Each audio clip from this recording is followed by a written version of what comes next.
Karina, quando a gente está falando de saúde mental, dos sintomas, muitas vezes aparentes, dos distúrbios que as pessoas hoje vivenciam, e eu me incluo nisso, é a comunicação. Por vezes a gente não tem paciência de ouvir o outro ou responder adequadamente a uma pergunta. Às vezes a gente vê respostas do tipo, tá, mas tu não entendeu isso ainda? Tu tem algum problema para entender o que eu estou falando?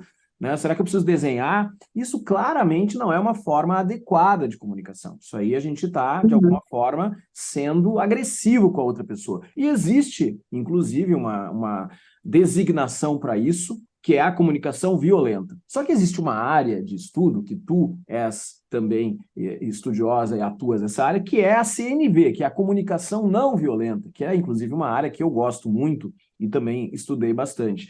Quero te pedir para tu contar um pouco para os nossos telespectadores o que é a comunicação não violenta, que tipo de benefício isso pode trazer para as pessoas e para as organizações, e depois a gente pegar um exemplo, né, além desse que eu dei, alguma coisa que possa caracterizar o que é comunicação violenta e o que seria uma comunicação não violenta.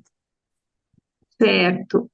Então, a teoria da comunicação violenta, ela foi criada por um psicólogo, né, americano chamado Marshall Rosenberg, que trabalhou com essa prática, essa teoria e essa prática e essa ética também em zonas de conflito, né, na África, em conflitos muito graves, guerras, né, e testou essa modalidade de comunicação possível a nós, né, seres humanos, e comprovou que sim, é uma melhor forma de estarmos nos comunicando e de entendermos o outro e nos fazermos entendidos pelo outro, né?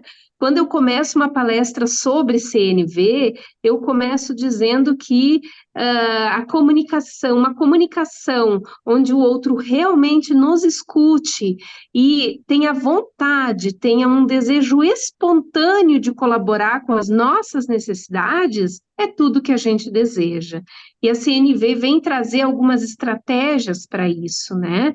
E primeiro ponto da CNV é a questão das necessidades, né?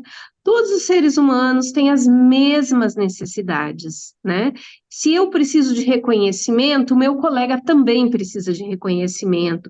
Se eu preciso de liberdade para criar, para apresentar um projeto dentro do meu ambiente de trabalho, né, uma liberdade para organizar meu processo de trabalho, algum grau de liberdade, o meu colega também precisa. Se eu preciso que o outro me entregue, eu preciso confiar na outra pessoa, né?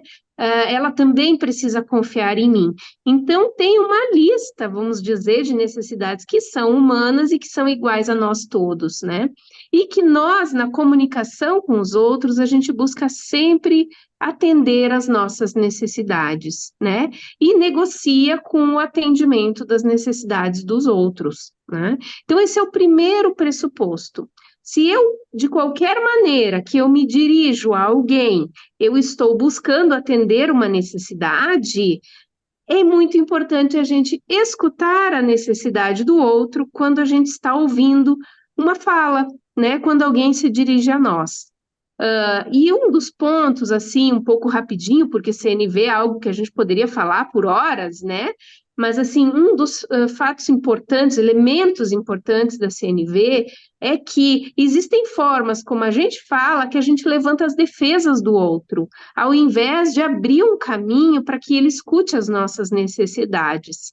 E a primeira dica para que a gente consiga falar e o outro nos ouvir é a gente falar de nós, daquilo que a gente sente, e não falar do outro. Eu posso estar incomodada com aquilo que o outro está fazendo. Ok, o que ele está fazendo é um problema dele, né? É algo que ele decidiu, escolheu. Mas o que eu sinto a partir disso é um problema meu.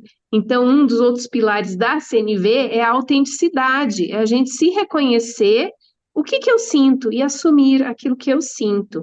Então, se um colega de trabalho daqui a pouco fala, me interrompe numa reunião, claro que ele está fazendo algo que incomoda, que tem potencial de incomodar, né? De me ferir. Mas eu me sentir ferida é um problema meu, é um sentimento meu. Eu preciso dizer, colega, eu me senti desta forma quando tu fizeste tal coisa, né? Eu me senti desvalorizada quando tu me interrompesse na reunião. Eu tenho necessidade também de ter um espaço para colocar as minhas ideias. Isso é muito mais fácil que o outro vá ouvir e vá sensibilizar-se e buscar atender a essa minha necessidade que eu estou nomeando, que eu estou solicitando, né? Do que eu chegar e dizer assim: escuta, como é que tu me atrapalha sempre que eu vou falar alguma coisa? Quem que tu acha que tu é? Né? A gente levanta as defesas das pessoas. Então, a gente precisa poder fazer uma comunicação assumindo o que nós sentimos e não dizendo você fez isso e aquilo. Não, eu me senti assim quando você fez tal coisa, né?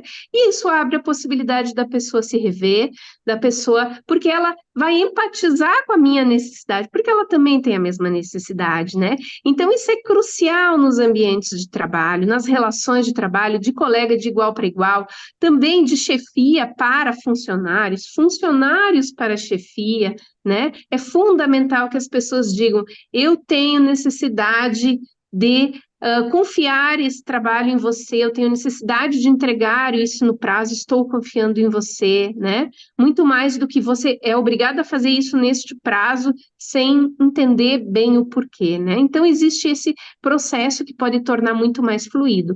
O contrário também é verdadeiro, né, Rogério e telespectadores? Se a gente for falar com as pessoas de um modo agressivo, acusando, dirigindo-se ao outro, né, e principalmente em tom de julgamento, mesmo que não seja agressivo, mas que a gente traga embutido algum tipo de crítica ou julgamento, a gente vai levantar as defesas das pessoas e vai amplificar o conflito, ao invés de ser ouvido e de ser atendido naquilo que a gente deseja e precisa.